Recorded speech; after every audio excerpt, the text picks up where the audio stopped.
Roderick Usher. Hey, I have a question. What's his problem? He's fearful, he's afraid.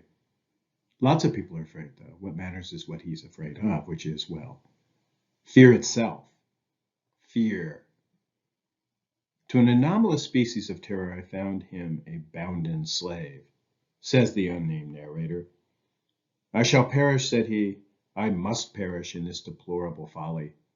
Thus, and not otherwise shall I be lost. I dread the events of the future, not in themselves, but in their results. I shudder at the thought of any, even the most trivial incident which may operate upon this intolerable agitation of soul. I have, indeed, no abhorrence of danger, except in its absolute effect, in terror. In this unnerved, in this pitiable condition, I feel that the period will sooner or later arrive when I must abandon life and reason together, in some struggle with the grim phantasm, fear. Yeah, for purposes of contrast, think of George Orwell's 1984, which some of you may have read before, or you may know the story. And you may recall that Room 101, which is the place where everybody in the book ends up who has been arrested by the secret police, is a place, it is a room in which the worst thing in the world, your worst thing in the world, is always there waiting to greet you. And it's made very clear that this is personalized, right? Because they get to know you by torturing you in the terrible story, which of course is recounted in this book. For Winston, Orwell's main character, a kind of alter ego of Orwell himself, it is famously rats. And if you look up in the right-hand corner, you will see this cage that the torturer on the left, whose name is O'Brien, has filled with a couple of rats who, by a little trick mechanism, you can lift a door and the rats can attack Winston. This is not a good situation for anyone, but for Winston, it is immeasurably bad, okay? Because, again, rats are the things that he likes the least in the world. But to fear fear itself, that's different. To fear fear, not some fearful thing. To fear that you'll be overcome by your fear, by your emotional reaction to things, as opposed to the things themselves. Roderick is sitting around afraid he's going to have a panic attack, almost panicking at the thought that he'll panic. And that's different, and I think it's worth studying. We're going to study it as we proceed with this video. By the way, none of this is to say that post stories are lacking in those fearful objects. You recall from the stories that you read for this week, we have a pendulum, we have a pit. Now you think about that pit, right? It's an absence. It's just a space that's kind of scary and the imagination can fill it. But he drops a pebble into it and he has some sense of what's going on in the bottom of the pit. So I would argue that it is a fearful thing, finally, right? What about the plague, the black cat, the evil eye, the beating heart, and the telltale heart? And I've taken us on a tour of a number of the stories that we read. So there are plenty of these fearful objects in Poe. There is, to boot, this apparently fearful lack of an object. It's a fearful subjectivity, just a sense of fear, a kind of presence of fear that doesn't attach to any particular thing in the world, which I think is worth, again, trying to understand and what Poe makes of it. We're going to do that as we proceed, but also worth noting in passing, you may have recognized that phrase, fear itself, right? Which is, in fact, quoted from Franklin Delano Roosevelt's famous inaugural speech in 1932 upon taking the presidency. During the Depression, he said, quote, "We have nothing to fear but fear itself, nameless, unreasoning, unjustified terror which paralyzes." To which you wish to reply, following Robert Schiller, the economist, right? If you've maybe happened upon this phrase before in one of your other classes, maybe we ought to fear its opposite as well, not just irrational fear, but irrational exuberance. Well, we have both in Usher, both irrational fear, fear of fear, and irrational fearlessness, delightedness, joyousness, equally irrational. Roderick, the narrator tells us, Roderick has always been bipolar. His action was alternately vivacious and sullen. Mostly, though, at least presently in the time of the narrator's visit, which ends so catastrophically with the destruction of the House of Usher, Roderick exhibits the former, and it's the narrator who largely is a means perhaps of evading the sense of insufferable gloom that he experiences upon his first encounter with the house as he rides up on a horse. Right? He seems to seek that exuberance almost as a counter, right? And remember that morning when he wakes up and, as he reports, overpowered by an intense sentiment of horror, unaccountable yet unendurable, I threw on my clothes with haste and endeavored to arouse myself from the pitiable condition into which I had fallen by pacing rapidly to and fro throughout the apartment. Still, at the climax, we find Roderick himself irrationally exuberant. So you see just how bipolar all the characters in the book are, with the possible exception of Madeline, all the characters in the story. The narrator bears witness to the, quote, wild, overstrained air of vivacity with which Roderick hearkened, or apparently hearkened, to the words of the tale. Leaving aside for the moment Usher's strange mixture of irrational fear and exuberance, apparently groundless horror, and delight, let's focus just on the horror. For that's what it becomes once Madeline enters the room, making quite an entrance. As we read, quote, the huge antique panels of the door threw slowly back, upon the instant, ponderous and ebony jaws. It was the work of the rushing gust, the wind. But then, outside of those doors, there did stand the lofty and enshrouded figure of the lady, Madeline of Usher. Here, terror, which you will recall from earlier in the semester, we learned about the distinction between terror and horror. Terror anticipates, the imagination being stirred. Sound is often the way terror works, and you remember that Roderick, and to a degree the narrator, are afflicted by the sounds of Madeline breaking out of her coffin. Here, terror turns into horror, which bears witness, the fearful object beheld, which is more visual than auditory, as we know. Horror, you're actually looking at that thing, and typically you're sort of grossed out by it, shocked and whatnot, right? And you're no longer anticipating, and it's not the imagination so much as it is the senses which are occupied with the full horror of the object before you, the full loathsomeness of it, and the shock and outrage that it presents, as we know from the work of Carroll, right, our theorist of horror, the shock and outrage it presents to our sense of what is possible in the world and what should be in the world. We cannot believe that this thing exists, right? In any event, the resurrected Madeline is a fearful object, whether a terrible or a horrible one. As I just suggested, I would argue a horrible object as opposed to a terrible one, which is to say, hey, we have a fearful object after all in this story, which we thought was about, right, like a kind of purely subjective fear where there was no object of the fear, it was just a fear of fear. And this matters. Usher's fear of fear at the climax turns out to be a fear of a thing after all, not a dread anticipation, one could argue, not a dread anticipation of a nameless disembodied terror, free-floating, abstract, and almost absurd, which is how it may have struck us up to this point. Rod's fear, as it turns out, has an object. At the climax of his fearful career, a thing emerges that embodies what he has been dreading all along, which seems so disembodied. And ergo, we're apt to ask, well then, it's the ultimate question for just about any story that you read is, what is it really finally all about? What is this story about? And you may at this point wonder whether was that just Blarney, all that stuff about fearing fear, the grim phantasm? Is the story really a story about sheer groundless terror and our human capacity to entertain it, to be afflicted with it, shaped by it, shut in by it? I think of the agoraphobic, right, the agoraphobe. Are we all, this is what Poe's trying to teach us, is that at heart, to the extent that this story resonates with us, we discover our own capacity for agoraphobia. We are all, this term, agoraphobia. Fear of being outside, fear of the marketplace, literally. It's a Greek portmanteau, okay, agora. Fear of the marketplace. Fear of being outside, basically. Fear of not being in our own little safe rooms, right?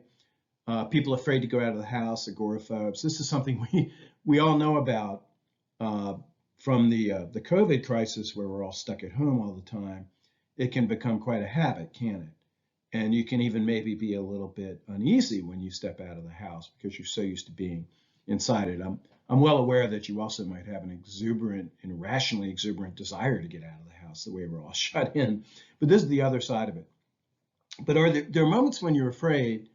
This is what Poe is. This is one possible thing that the story is about, that this is a story about those times, this truth of human nature that at times we're afraid to go into the next room even, to look over our shoulders, we're afraid, even to get up in the morning.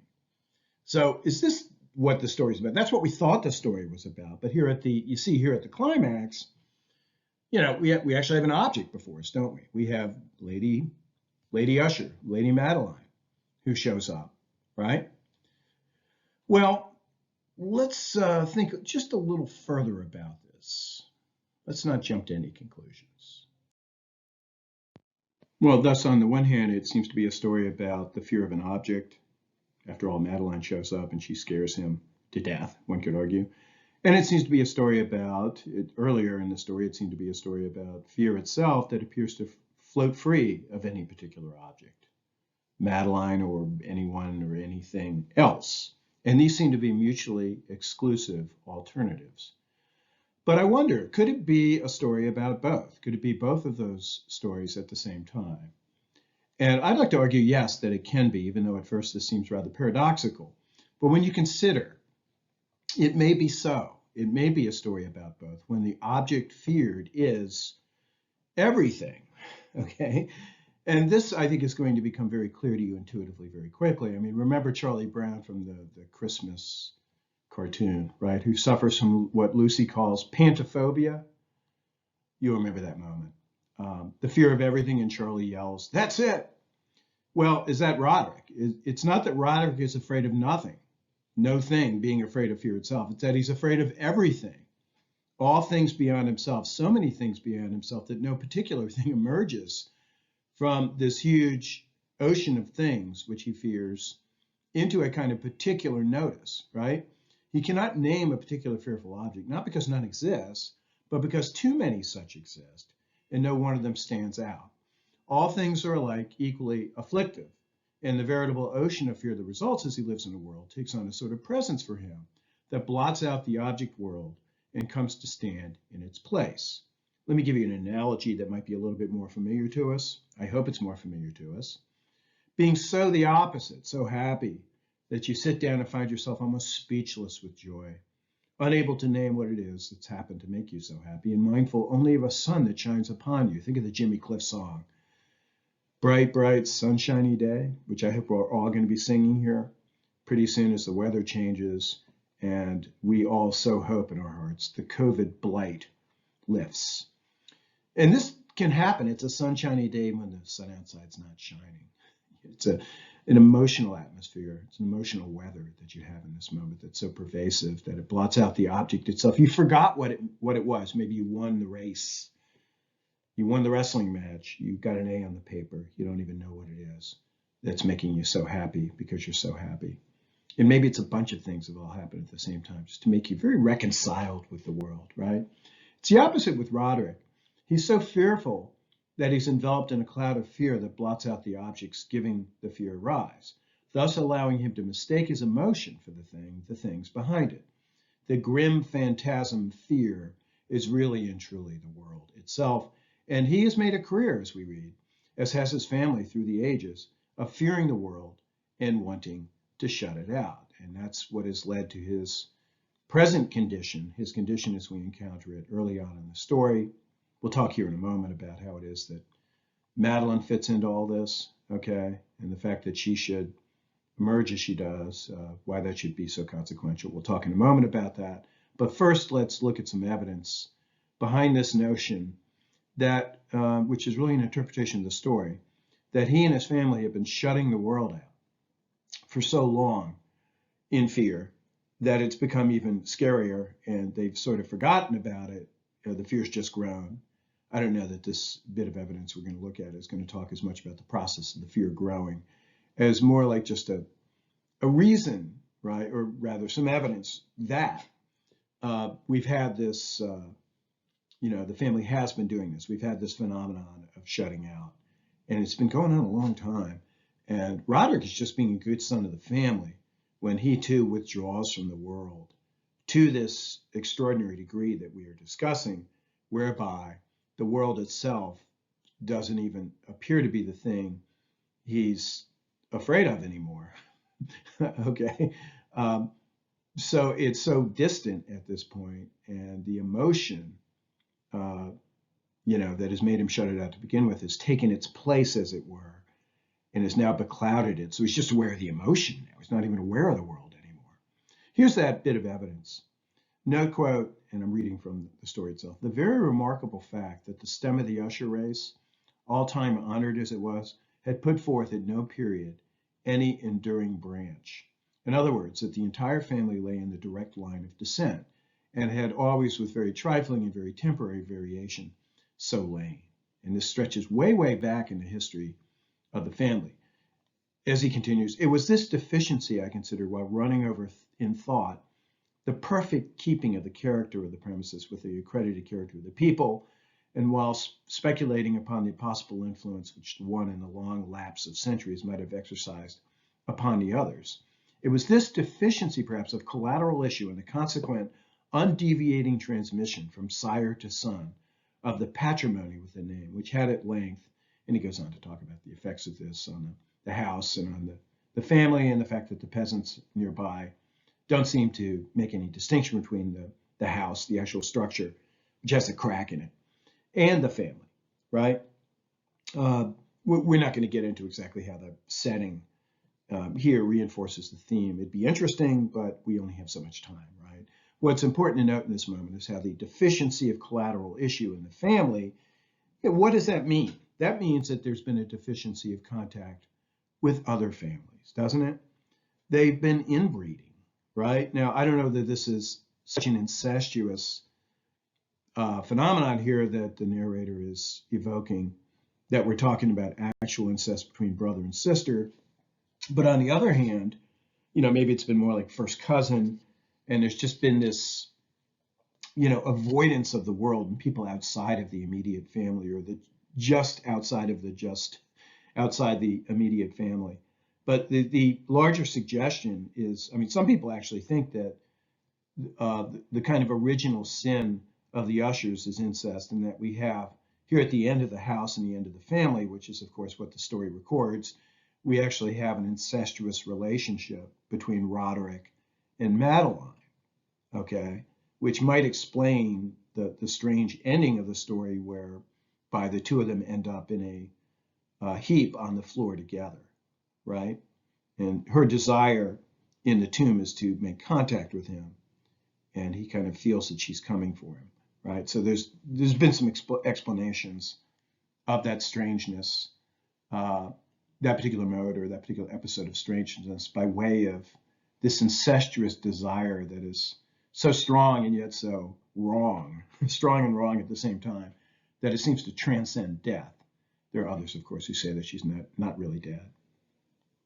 Okay, the wrap up then. Roderick Usher, unbridled egoist. Some points to make are, first of all, egoism is not egotism. Egotism is arrogance, right? Egoism is a little bit different.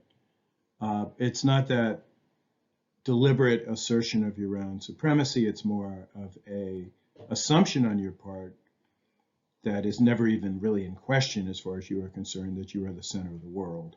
And I think the ushers fall into the latter category, in which they're just not really aware of other people except insofar as they want to keep them at bay.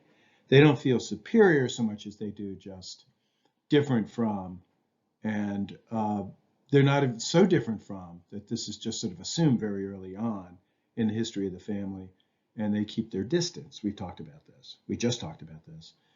Note that the ushers are benevolent. We're told this by the narrator, that they, in fact, Roderick himself is notable for some of his beneficent projects. He's contributed to social causes and whatnot. He's got a generosity about him that we don't associate with egotists, though egoists seem to be capable of such a thing, okay?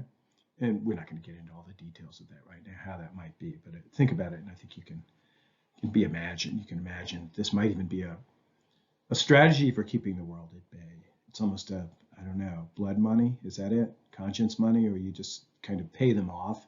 Not that you really know what you're doing. Well, point number two, how does Madeline's fate, because I think this is left over from our previous discussion, previous plate. How does Madeline's fate, her death, her premature burial, and her return, these things, how do they serve the theme of radical egoism, one which breeds heedless self-defense and self-enclosure? You know, this theme of deadly purity that we have in the short story, embodied most specifically in Roderick Usher. Well, the question of her death is easy, right? You can't live this way. Roderick also dies. Eventually you're going to die out. Seems to be Poe's point, right? You know, the family has gone about since ancient times, has gone about this method of self-defense, self-enclosure, self-distancing from the world, and ultimately the house is just going to fall in upon itself as opposed to explode. It more implodes and explodes. Because the vitality is just that, you know, can only come from contact with the world. I think to most people who read this story and are mindful of this theme, the incest theme, for want of a better word, this theme of egoism, which is just the same thing, just another name for the same thing, finally. Incest, of course, is just an expression of that egoism, the familial expression that it takes. But people who favor this interpretation of the story, I think, tend to agree that this was a death foretold. These were deaths foretold simply by their persisting in this family habit. It's going to finally come to an end. We happen to be there when it does. Now, with regard to Madeline's being buried alive, why should that happen in the story? Well, maybe that's not very hard either. Doesn't it signify just how far gone is Roderick? Okay, even his own sister is too much world for him. Could we put it that way? One, such as Roderick, committed to escaping the world, is finally going to need to escape, even those who have escaped with him, aiding and abetting his escape. Madeline. If you suffer Roderick's level of fear, you'll finally start to find new objects to fear. The cloud will invade, that cloud of fear I spoke about, will invade the family home. The family house will split. These things literally happen, not just figuratively speaking. So I hope that clears that one up, right? That, you know, she's got to die, thematically speaking. And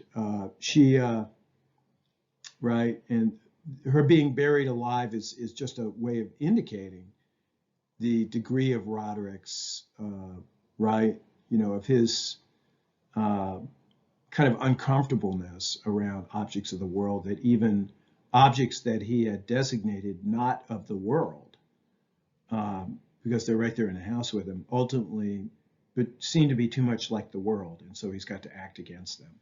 So she gets buried as soon as there's the slightest excuse. He sticks her in there, right? So the very fact that she's actually still alive is kind of speaks to this point, how ready he was to bury her, if you see what I'm saying. Yeah, and if you suffer Roderick's level of fear, you'll finally start to find new objects to fear. The cloud will invade the family home. The family house will split. Finally, her return. On the question of her return, why does she have to return? How does that work thematically? And you will recall, remember the wonderful quote, this is Roderick speaking, "We have put her living in the tomb, said I, not that my senses were acute. I now tell you that I heard her first feeble movements in the hollow coffin." So indeed, she's on her way back from virtually the moment that she's in there. And I think that itself speaks to the theme, right? We've already seen this. In his urgency to get rid of her, he has not even waited for her to die to inter her. You could say the same thing about the rest of the world, okay? But you have to say this about it as well, that if they're still alive, that means he hasn't killed them. She's still alive, he hasn't killed her, right? The world is alive, he hasn't killed it. It hasn't died. She hasn't died just because he's ready for her to be gone. And even though he takes action, you know, to distance her, to bury her, to bury himself in his house away from her, she's, you know, the world is still alive. She's still alive as a kind of symbol of the world here, right? And here we get kind of the zombie theme. The world is the undead, and it arises to afflict. Madeline here, being treated by Usher as just another object in the world, behaves as one. She arises, asserts her vitality or obduracy, her reality, and stubbornly insists on his notice. And that seems to be, right, only fitting. It seems to speak to the theme of the impossibility, futility of doing what the Usher family has been doing and doing what Usher himself has done. You can't really kill the world. You can't really bury yourself against it. It will find you, okay? And it's interesting how she is, you've got the world kept at distance away from the house. When she, somebody who's in the house, who up to the moment in which finally he can't have her around anymore, right? He buries her, she dies. And then he buries her maybe a little bit earlier. Maybe she's not even really finally dead, right? Well, what happens, of course, as we've said, she rises up, right? And she invades. It's interesting because she's invading from inside, okay? Not from outside. When we think of an invasion, we think of coming from outside of a space. She's buried deeply within the space. So it's she's put as far away from him as she could be and still be on the premises. I think somehow that speaks to the issue, right, of her status as one who has been in the house, on his side, so to speak, against the world. He can't really put her out altogether. All he can really do is bury her within, if you see what I'm saying, where he's got to go further inward with her instead of outward. So anyway, we could talk more about that if we had more time. It'd be very interesting to discuss it, for example, in class. But we don't have a class, so we're going to have to leave it at that for right now. Well, number 3, I said we get back to the phenomenon of irrational exuberance with which Roderick appears to anticipate the return of his sister. Well, he really is bipolar after all. Couldn't we say that? Deep down, he has a contrary motive, which is to engage with the world, with others, to get married, to express himself. And he's an artist of sorts, as we've seen throughout the story, right? He can't really kill his own motive. So much as we've seen, he's so thoroughly committed to distance from the world in his egoism. But there's some part in him, and it's one of the reasons why he's so agitated all the time, that isn't comfortable with this move. And it's a part of him that's part of that world that he's trying to distance himself from, right? And I think it shows up weirdly in his relationship with his sister, right? This contrary motive, which is evident in the, what is by all accounts a passionate relationship with his sister before she dies, right? Or so-called dies, right? And comes to the surface maybe at the very end, where he seems to welcome excitedly, at the same time that he's stricken in horror, her return and his own death, okay? And I think that's where you see that side of him, the larger theme being that there is a side of him which persists, right? That isn't with the program of, for want of a better word, social distancing, right? That is his entire, that's his whole rule as a person in the world, right? Anyway, we could talk, that would be another one of those very interesting little issues that maybe we could talk about, how that could work, and look at some of the passages in the story, again, if we had time and if we were in class. We're not in class and we don't have time because this micro lecture, so to speak, has gone on long enough already. But here's the 4th of our 4 wrap-up items, and it's an important one. If Roderick reminds you of Walpole's Alfonso and his care about his family line, as I hope he does, about preserving it, right? So much so that, in its purity, in the case of Roderick, that he ends up destroying it. I hope, and we'd say something of the same about Alfonso. I hope Roderick also reminds you of Victor, whom we have described as occupied by an infantile desire to be the center of all things, one which proves fatal to his own family. In both Shelley and Poe, family feeling appears to cloak a more fundamental need to preserve the individual self against everything in the world, even the family.